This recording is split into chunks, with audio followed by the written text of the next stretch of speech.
Keith Wade, you are Chief Economist at Schroders. What's your forecast for economic growth in the Eurozone for 2015?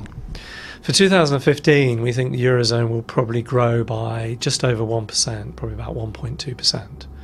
That will be a little bit faster than this year, but not an awful lot.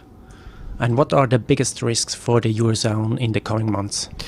I would say there's two or three risks that we're concerned about. First of all, the problem in the Ukraine and the Russia crisis. The sanctions could be stepped up further. That would hit growth and it would hit confidence in the Eurozone.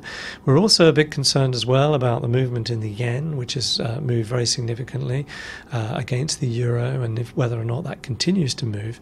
And I guess the third risk we would be concerned about was whether or not the Eurozone slips into deflation, so actual falling prices. Now, we're forecasting for prices to rise next year by about 1% in terms of inflation.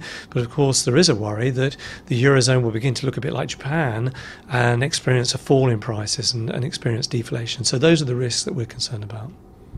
You as an economist, when you are doing your forecasts, what are the main indicators you look at doing your forecasts? What we look at things like surveys, business indicators like, say, the IFO survey or the INSEE survey in France. We look at purchasing managers' indices. They give us a very good picture about what's going on in the economy in the near term. Looking a bit further out, we look at some of the drivers like commodity prices, whether they've been rising or falling, how they can feed through to help the household sector or make it more expensive to buy food and energy, for example. We also look at monetary policy, whether or not the banks are beginning to lend again, whether they're getting more easy with their credit. And the final thing that we look at as well is fiscal policy as well. And of course, that's been very important in the last few years in the Eurozone because countries have been raising taxes and cutting spending.